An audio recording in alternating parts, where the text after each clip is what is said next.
Hi there, this is Angela. I'm from Bespoke Travel Journeys, and I wanted to talk about river cruising and what's ideal to wear on a river cruise. What's the best thing to take?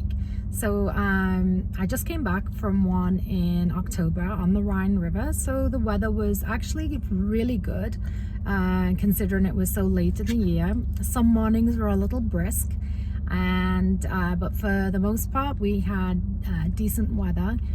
We did have some rainy days as well, so you do need to prepare with a variety of what I would say. Take layers of clothes. It's best to layer up.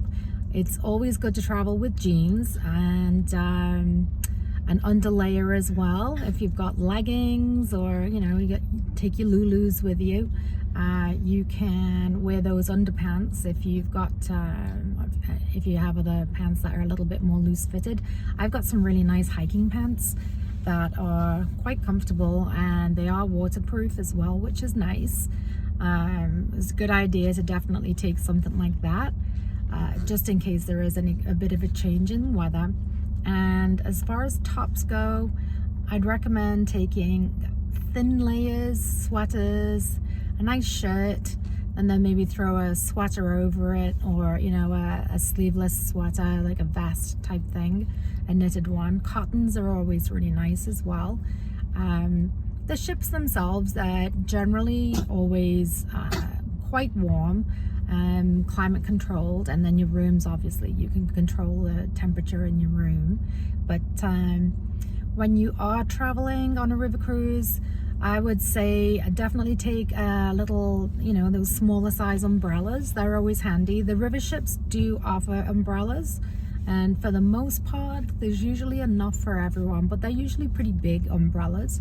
So if you want to just have something handy to throw into your bag, that's always a good option. I mean, otherwise you can buy them at the markets. I mean, they're readily available in most places, but if you have it, I would take one.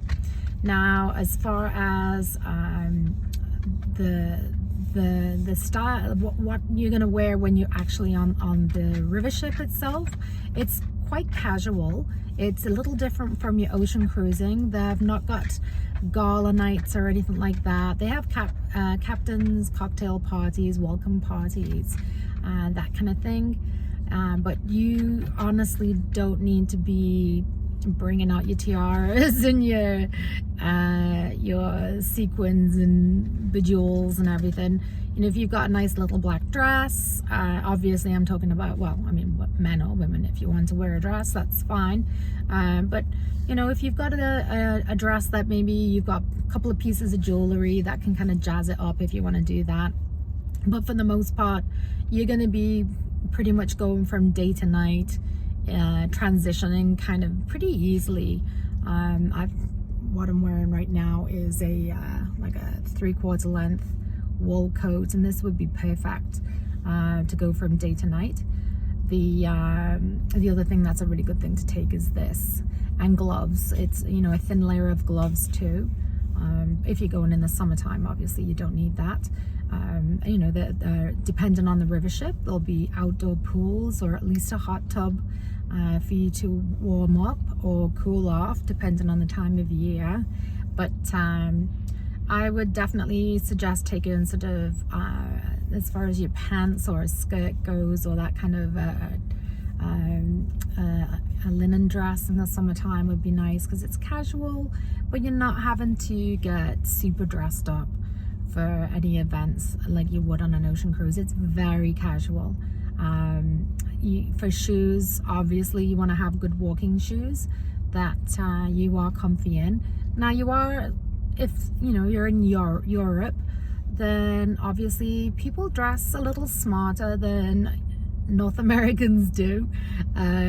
We tend to be a lot more super casual. You can iron a shirt, or you can have someone iron a t-shirt and pants or whatever. People do press their clothes in Europe. They definitely make more of an effort to go out, but if you've got a nice pair of shoes that you enjoy, if they're super tatty, I would, you know, maybe get a new pair or just clean them up. But people do make an effort in Europe. You'll really notice that.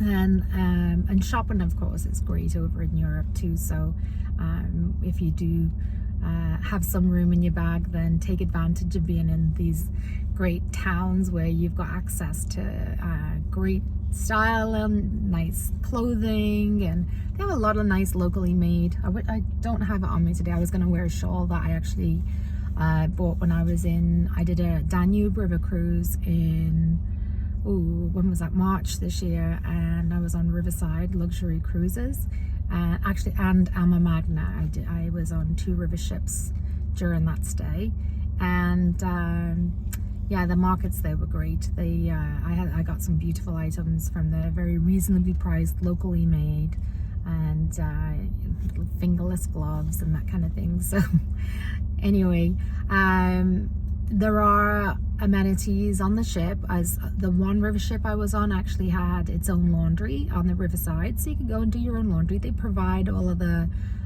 soaps, the little pods. They have all of that for you and everything to sort of give things a quick press so you look neat. But when you are traveling, let me think, the other one with, let me see, Armour Waterways and Avalon, I was on both of those this year as well, and those guys don't have laundry for you to use, but they do have laundry services, and the price is really reasonable as well. So if you were hoping to travel light and maybe just go with a carry-on, know that you can partway through your cruise just get a bag together. And I was really surprised. I put laundry in right before I left around 8:30 in the morning to go out on a walking tour of a town in Koblenz, and I got back and my laundry was there. So that was before lunch, 11:30. I don't know if anyone else was doing laundry or not, but mine was it was washed, pressed, and good to go. I was really impressed, and I think my bill at the end of that was maybe $15. Wasn't much. Anyway, so that's my thoughts, and I thought I'd share them. I guess I'm on a ferry here heading to my cabin, so I had a few minutes, and I really wanted to just get this video out. And if you've got any questions about river cruising, what the food and the different, there's so many different cruise lines that are out there for a variety of budgets, and also if you're a foodie, there's definitely river cruise companies that I would recommend more so than other river cruise companies. And if you just want something that you've got a beautiful river ship to sleep on, to sail on, and do your own thing and be more independent when you're in different places, then there's other river cruise companies that I can recommend to you as well. So anyway, I will leave it here. I'll come up with I've got a few other things that I want to discuss and put out there so people can get some information and advice. But you can give me a shout, and I'll put all of my details below in this video. So if you want to get in touch, it's actually Black Friday. I think it's November 21st right now, and so there are some incredible deals. Some I think, who was the other one? Emerald is doing a 2-for-1, and I've just been pricing it, and it really is a 2-for-1 price. The savings are incredible. Some of them have room upgrades. You've got mega discounts. You've got free air, gratuities, drink packages, all that kind of thing. They've got, depending on the river cruise line. I shall have to go now because the lights are on and I've got to go and drive to my cabin. But I will continue with these videos, and reach out to me, and I'm here to help. Bye.